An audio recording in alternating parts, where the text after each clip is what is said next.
Hey guys, this is Nikhil and welcome again in Quality Achiever classes. I hope you are well and your study is also going well.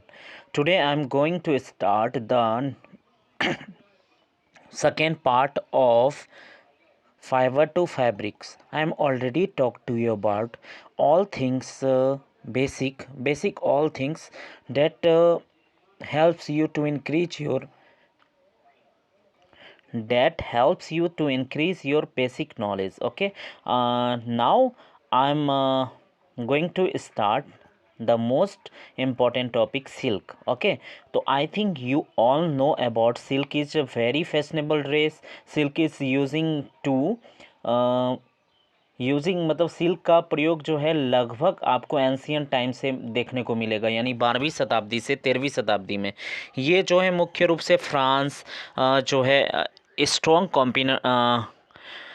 Competitors हुआ करता था, और साथ ही साथ इसका सबसे पहले अगर कहाँ प्रोड्यूस हुआ तो ये हुआ था आपका चाइना में। ओके, इंडिया में भी इसका धीरे धीरे जो है प्रसार हुआ। किंग हर्ष यानी कि जब किंग हर्ष का पीरियड हुआ करता था 606 से लेकर के 647 एडी तक, तो वहाँ पे सिल्क काफ़ी फेमस हुआ गुजरात में। ओके, और सिल्क साड़ी को क्या कहा जाता था?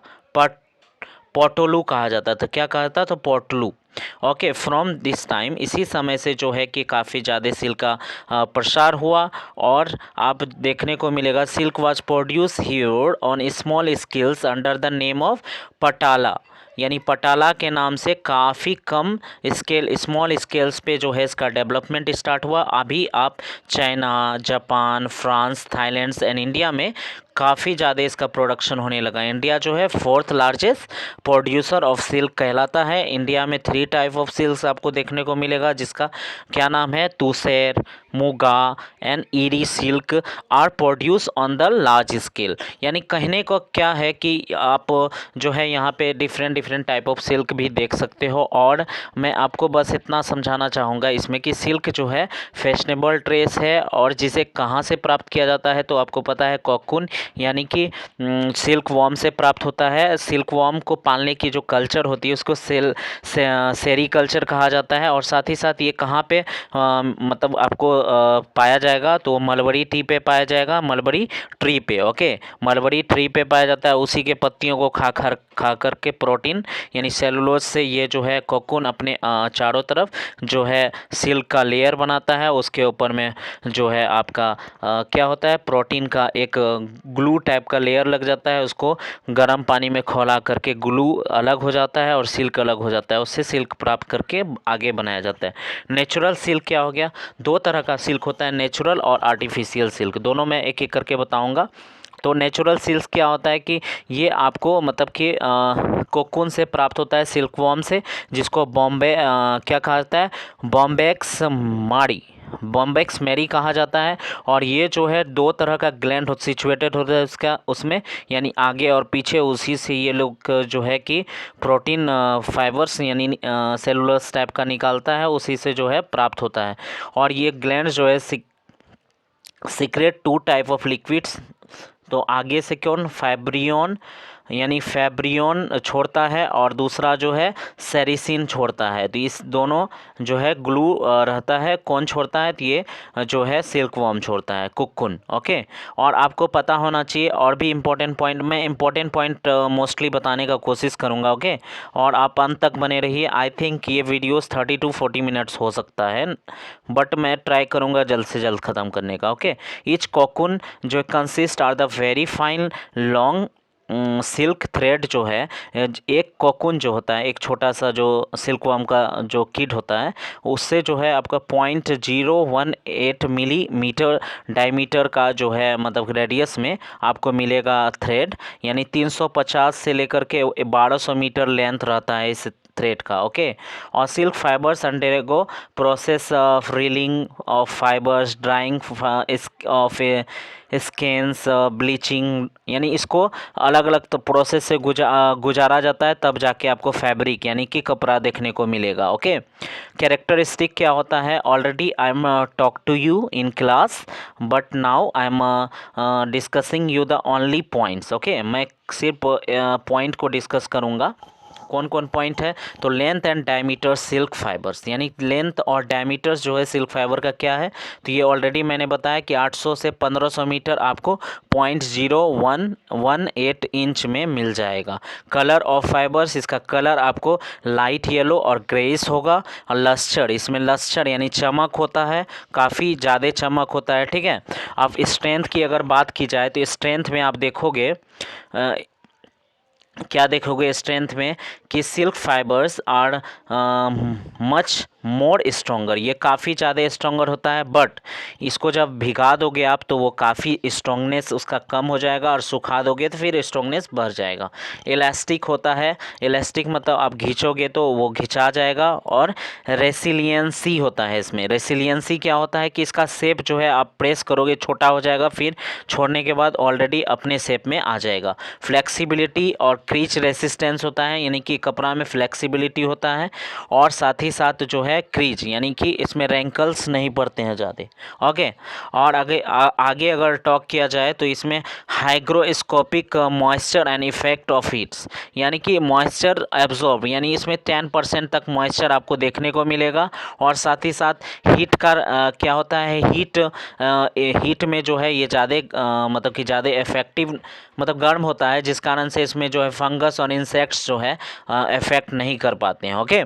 Effect of acid and base, acid और बेस का अगर देखा जाए, स्ट्रॉन्ग एसिड अगर सल्फ्यूरिक एसिड डाला जाए इसमें तो काफ़ी ज़्यादा डिस्ट्रॉय पहुंचाएगा, लेकिन जो नॉर्मली हम लोग ऑक्जेलिक, टॉर्ट्रिक एंड सैट्रिक एसिड घर में यूज करते हैं, नींबू, टमाटर या इमली का, उस एसिड्स का इसमें कोई ज़्यादा प्रभाव नहीं पड़ेगा। एफिनिटी ऑफ मेटेलिक साल्ट क्या होता है ये, अगर आपको अच्छे ढंग से समझ में आ रहा है तो डेफिनेटली आप जो है इसे एक दो बार और देख लेना और भी अच्छे से समझ जाओगे। अगर कोई डाउट है तो कमेंट में ज़रूर डालना, ओके।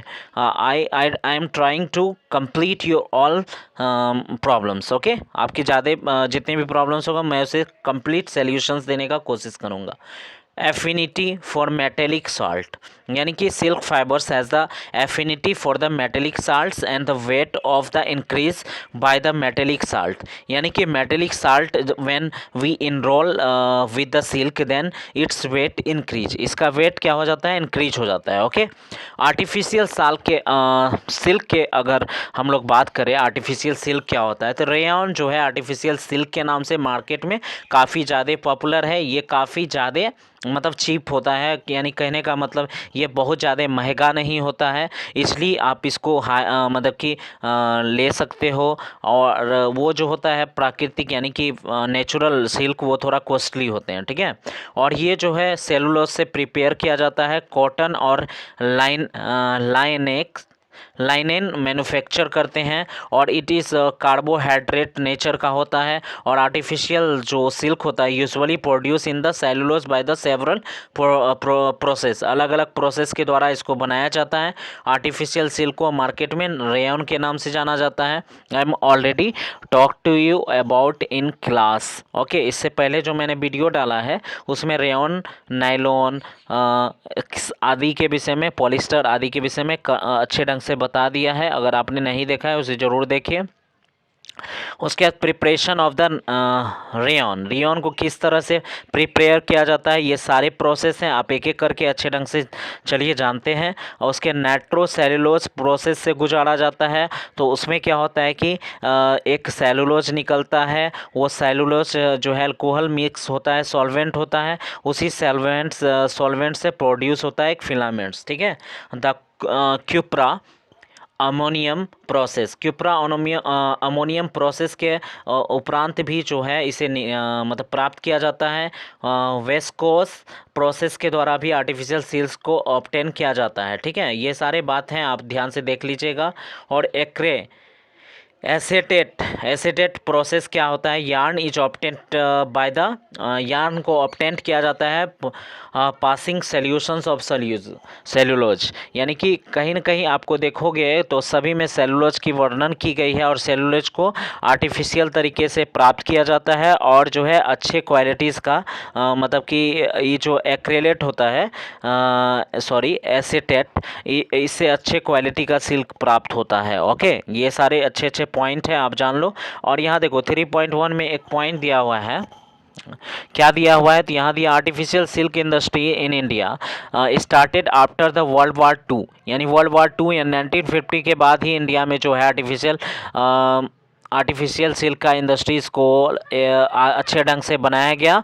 और विस्कोस रियोन जो है मतलब मोस्ट पॉपुलर सिल्क है इंडिया में, नेशनल रियोन कॉरपोरेशन भी स्टार्ट किया गया ताकि इसको अच्छे ढंग से आगे बढ़ाया जा सके। और एनुअली अगर प्रोडक्शन का बात करें रियोन का तो 1 लाख LB पाउंड फैक्ट्री से प्रोड्यूस होता है। अगर बात किया जाए आगे जो है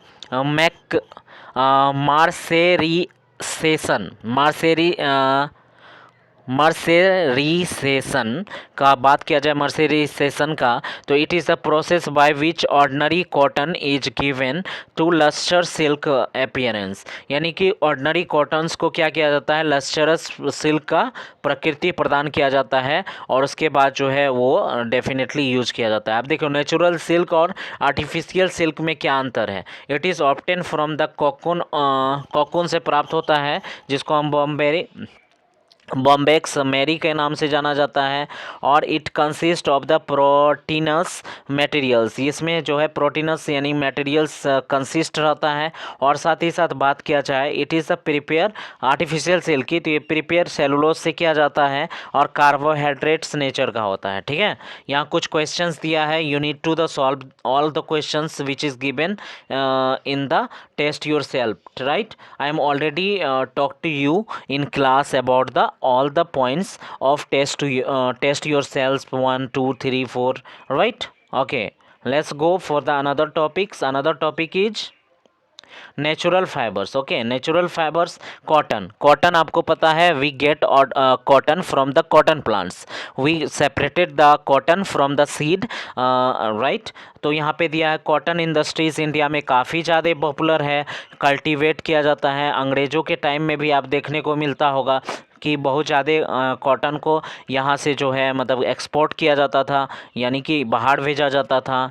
और साथ ही साथ जो है अलग अलग तरह का हिस्ट्री भी इंडिया में रह चुका है कॉटन के प्रति।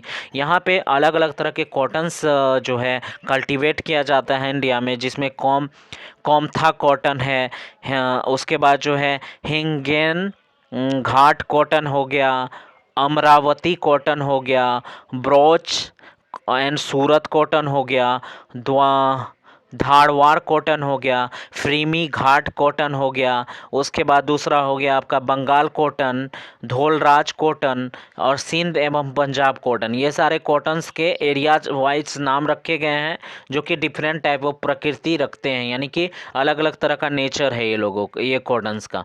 Different type of fibres properties of cotton का अलग अलग तरह का हर फाइबर का प्रॉपर्टीज़ है in India. Cotton is grown mainly कहाँ कहाँ होता है, तो जहाँ काली मिट्टी मोस्टली पाई जाती है वो डेक्कन प्लेट्यूज के एरियाज़ में, जैसे MP यानी मध्य प्रदेश, हैदराबाद, मुंबई, चेन्नई, पंजाब, ये सारे एरियाज़ में कॉटन्स अच्छे ढंग से कल्टीवेट किए जाते हैं। कल्टीवेशन ऑफ कॉटन का अगर बात किया जाए तो क्या क्या चाहिए, ट्रॉपिकल इन्वायरमेंट चाहिए, और उसके बाद Sandy black soil is good for the it's growth, यानी कि सैंडी ब्लैक सॉइल जो है थोड़ा बलुआई काली मिट्टी जो है इसमें ग्रोथ के लिए काफ़ी अच्छी है। और black soil which has the tendency to store water for the some time, यानी कि क्या होता है कि वाटर स्टोर करने की भी कैपेसिटीज़ होनी चाहिए। बेसिक सॉइल होना चाहिए, बेसिक मतलब कि क्षारीय सॉइल होना चाहिए कॉटन के लिए, माने कि अम्लीय जो है मिट्टी नहीं होनी चाहिए। ठीक है। अगला पॉइंट है the area where rainfall is about 30 to 35 centimetres, यानी कि जहाँ रेनफॉल 30 से 35 सेंटीमीटर तक होता है। हम लोग के एरियाज़ में जो है मतलब कि नॉर्मली अलग अलग तरह के रेनफॉल होते हैं। कभी आप देखने को मिलेगा बिहार के जोन में अगर आप देखोगे तो 140 to 200 सेंटीमीटर्स तो वर्षा आपको देखने को मिलेगा। और वही आप देखोगे मैसिन राम जो कि मेघालय में पड़ता है, वहाँ आपको 1400 सेंटीमीटर वर्षा होता है। अलग अलग एरिया में सेंटीमीटर के आधार पर डिसाइड किया जाता है बारिश को। The area where cotton is grown must have the 22 hot days, माने कम से कम 200 गर्म दिन होना चाहिए, ठीक है। Cotton plants as a generally height, इसका देखो यहाँ क्या है, फॉरेस्ट यानी कि जहाँ पे फ्रोस्ट यानी कि धुंध जो होता है, कोहरा, वो थोड़ा हार्मफुल कर सकता है आपके कॉटन प्लांट को, ठीक है। कॉटन जो है जनरली हाइट क्या होता है 1 to 3 मीटर्स का, और ये जो है ये सारे पॉइंट्स है आपको देख लेने चाहिए। कलेक्शन ऑफ पॉड यानी कि उसका जो फूल है उसको कलेक्शन किया जाता है। गिनिंग ऑफ बेलिंग यानी गिनिंग किया जाता है, सारे को अच्छे ढंग से क्या किया जाएगा, कैरी किया जाएगा। हार्वेस्ट क्या, कॉटन की कटाई की जाएगी और सीड उससे छोटा छोटा पीसेस ऑफ लीफ और सीड को अलग कर दिया जाएगा। फिर जो है मशीन के मदद से ये सारे किए जाते हैं, ओके। उसके बाद opening of ball and blending यानी कि बॉल को ये छोटे छोटे हिस्से में आपको बॉल मिलेगा वहाँ से कॉटन से, उसको खोला जाएगा और उसके बाद किया जाएगा 1 inch thick and 40 inch broad sheet बनाया जाता है इसका, यानी 80 to 20 kg जिसमें कि आपका मतलब कि होता है वेट। और उसके carding of cotton, the process by which the cotton fibres made the straight and machine known as the carding यानी कि फाइबर जो है स्ट्रेट लाइन में कन्वर्ट होता है और साथ ही साथ स्ट्रेट एंड डस्ट फ्री हो जाता है, यानी कि इससे कचरा आदि ये लंबा हो जाएगा और कचरा मजबूत हो जाता है और कचरा फ्री हो जाता है। ड्राइंग एंड द कॉम्बिंग, फिर इससे क्या किया जाता है, इसमें स्मॉल लूज रोप्स यानी छोटा छोटा स्मॉल जो भी मतलब कि कचरा निकलने वाला होता है वो सारा को अवे किया जाता है। फिर जो है small fibres to cotton lies fibre stem, इसको जो है लार्ज में मतलब कि लंबे लंबे फाइबर्स में तब्दील किया जाता है। फिर स्पिनिंग किया जाता है यानी कि यार्न बना जाता है, धागा का गुल्ला बनाया जाता है। फिर उसके बाद टकली का प्रयोग करके इसको यार्न का जो है बदलाव कर दिया जाता है, ठीक है। ये सारे छोटे छोटे प्रोसेस हैं, आपको ध्यान रखनी चाहिए। बाय स्पिनिंग व्हील और चरखा, यानी पहले क्या होता था कि आधुनिक समय में जो है मशीन नहीं हुआ करता था, तो व्हील यानी चक्का या फिर चरखा के मदद से जो है धागा बनाया जाता था, ठीक है। महात्मा गांधी भी आपको पता है कि चरखा में धागा गुथे करते थे। इन आप जो है स्पिनिंग के लिए अलग अलग इंडस्ट्रीज़ आ गए हैं, रॉ मटेरियल्स डालिए, कार्डिंग होगा यानी सारा फाइबर जो है स्ट्रेट हो जाएगा। उसके बाद कॉम्बिंग होगा यानी कि रोप लाइक स्ट्रक्चर निकलेगा। फिर उसमें वीविंग करता है, वीविंग मतलब वो उसको छोटा छोटा धागा में तब्दील करता है। धागा क्या करता है, यार्न बनाता है। यार्न क्या करेगा, उसको जो है क्या wondered over the plastic reels called the bobbin, plastic reels में उसको रैप कर देता है, मोड़ देता है। उसके फाइनली जो है क्लॉथ वीविंग के लिए मतलब कि क्लॉथ वीविंग के लिए तैयार हो जाता है। यहाँ देखिए सो ट्विस्टेड थ्रेड यानी कि थ्रेड को किस तरह से कंपेयर किया जाता है और कैसे बनाया जाता है, ये सारा चीज़ आप यहाँ ऑब्जर्व करके देख सकते हो। आगे चलते हैं yarn to fabric. Yarn to fabric यानी किस तरह से यार्न से फैब्रिक बनाया जाता है। एक एक चीज़ को अगर ध्यान से आप समझोगे तो आपको धीरे धीरे सारा चीज़ जो है समझ में आ जाएगा, ठीक है। क्या है, यार्न से फैब्रिक बनाने का जो प्रोसेस है वो जो है सबसे पहले वीविंग करते हैं, उसके बाद नीटिंग करते हैं। वीविंग मतलब क्या होता है कि एक प्रोसेस होता है जिससे 2 सेट ऑफ यार्न रखा जाता है और उसको making the fabric help of looms के मदद से, हथकरघा के मदद से जो है इसको जो है एक हैंड लूम्स होता है, एक पावर लूम्स होता है। हैंड लूम्स यानी हाथ के मदद से, पावर लूम्स यानी कि बड़े बड़े इलेक्ट्रिसिटी के मदद से इसको धागा में तब्दील किया जाता है, सॉरी फैब्रिक में तब्दील किया जाता है। निटिंग क्या हो गया, small yarns weaving is known as the knitting, यानी कि आप कभी कभी मम्मी सबको देखते होंगे कि स्वेटर बनाते हुए, वो निटिंग प्रोसेस है, राइट। स्वेटर जो है गारमेंट्स बनाया जाता है, वो सारे निटिंग प्रोसेस घर में। सिंगल और 2 प्ले यार्न यानी एक कभी कभी एक ही यार्न लगाया जाता है, कभी कभी 2 लगाया जाता है, तो उस तरह होता है। वीविंग क्या होता है, cotton yarn made of the cotton yarn after the weaving, यानी कॉटन यार्न जो है वीविंग के बाद ही वो कॉटन यार्न बन पाता है, यानी वीविंग के बाद, बुनने के बाद, ठीक है। कॉटन को क्या किया जाता है, कॉटन क्लॉथ बनाने के लिए सबसे पहले उसको वीविंग किया जाता है, बुना जाता है। उसके बाद फिनिशिंग यानी प्रोसेस के बाद वो जो है एक ऐसा प्रोसेस है जिसमें फिनिश्ड हो जाता है और वो जो है मतलब कहने का क्या मतलब है, क्लॉथ बन के अट्रैक्टिव लुक में आपको कपड़ा दिखाई देगा। उसके बाद डाइंग एंड प्रिंटिंग यानी किसी भी तरह का कलर आदि करना होता है तो वो करने के बाद वो कपड़ा तैयार हो जाता है। कैरेक्टरिस्टिक ऑफ कॉटन, कॉटन का क्या क्या मतलब कि विशेषताएं हैं। कंपोजिशन, ये जो है सेलुलोज से बना होता है जिसमें 5% इम्प्योरिटीज हो सकती है। और लेंथ, डायमीटर और कन्वोलेशन वॉल्यूशंस ऑफ कॉटन फाइबर्स, यानी इसका क्वालिटी जो है मेजर किया जाता है लेंथ ऑफ कॉटन फैब्रिक के आधार पे। Greater the length of fibre the greater quality, यानी ज़्यादा लंबा अगर फैब्रिक इसमें यूज किया गया फाइबर तो वो काफ़ी अच्छा फैब्रिक बन के आपको दिखाई देगा। जो है अगर बात किया जाए cotton fibres of West Indies are the fine and longest, यानी कि वेस्ट इंडीज़ का जो फाइबर होता है कॉटन फाइबर वो काफ़ी लंबा और लॉन्गेस्ट होता है, काफ़ी अच्छा। और फिर जो है कॉटन अरब का, फिर मतलब यूनाइटेड अरब रिपब्लिक का, United state of America, India, ये सब का स्मॉल होता है, रफ बट स्ट्रॉन्ग होता है। रफ यूजेस के लिए इसका प्रयोग किया जाता है। स्ट्रेंथ और टेंसिल स्ट्रेंथ होता है इसमें, कहने का मतलब ये बहुत ज़्यादा स्ट्रॉन्ग तो नहीं होता है लेकिन काफ़ी ज़्यादा जो है ब्राइटनेस अगर कॉटन हो तो ये जो है अच्छा खासा परफॉर्मेंस दे सकती है। इलास्टिसिटी का अगर बात किया जाए तो ये काफ़ी कम इलास्टिसिटी होता है, ठीक है। हीट का बात किया जाए तो ये हीट को मतलब कि क्या करता है, ये जो काफ़ी लाइट होता है तो ये जो है समर में काफ़ी ज़्यादा आपको पहनने में अच्छा लगेगा, कंफर्ट होगा। हीट को क्या करता है, मतलब एब्जॉर्ब नहीं करता है। और उसके बाद दूसरा इफेक्ट ऑफ द फ्रिक्शन, यानी कि इसमें काफ़ी कम फ्रिक्शंस होता है। और इफेक्ट ऑफ लाइट, इसमें लाइट भी अगर बात किया जाए तो वीक एक्सपोजर होता है। Strong sunlights and their colours are become the dull, यानी कि काफ़ी ज़्यादा अगर सनलाइट में आप इसको डालोगे तो इसका कलर जो है धीरे डल होने लगेगा, ख़त्म होने लगेगा। ये काफ़ी ज़्यादा इंटरेस्टिंग पॉइंट है। एफिनिटी टूवर्ड्स द कलर्स, यानी cotton clothes can be easily dry, be wet dries, यानी अगर अच्छे से सुखा करके रखोगे जल्दी सूख जाएगा, मतलब गाढ़ करके। इफेक्ट ऑफ द मिल्ड्यू, यानी कि कॉटन फाइबर्स आर सेंसिटिव होता है, फंगस काफ़ी ज़्यादा लगने के चांसेस होते हैं। Effect of acid on base, acid और बेस का भी इसमें अगर देखोगे सल्फ्यूरिक एसिड सब काफ़ी ज़्यादा क्षति हो जाता है। वहीं ऑक्जेलिक एसिड्स जो है इसमें कचरा आदि मतलब गंदा दाग उग लग जाता है, उसको रिमूव करने में थोड़ा हेल्प करता है। इफेक्ट ऑफ द पर्सिपिरेशन मतलब कि इसमें जो कॉटन जो है क्लॉथ एब्जॉर्ब स्वेट, यानी कि तो आपका पसीना को आराम से एब्जॉर्ब कर लेगा जिससे कि आपको काफ़ी ज़्यादा मतलब आरामदायक महसूस होगा। टाइप ऑफ कॉटन फैब्रिक, अलग अलग तरह का टाइप है, आप देख लेना। कैलिको, फेलनेल, उसके बाद कार्डरॉय, सेलनील, क्रेपी, डेनिम और प्रिंटेड कॉटन, लॉन्ग कॉटन, ये सारा कॉटन्स है। यूजेस ऑफ कॉटन्स आप देख लेना, काफ़ी आसान है, कोई दिक्कत नहीं है कोई पॉइंट में।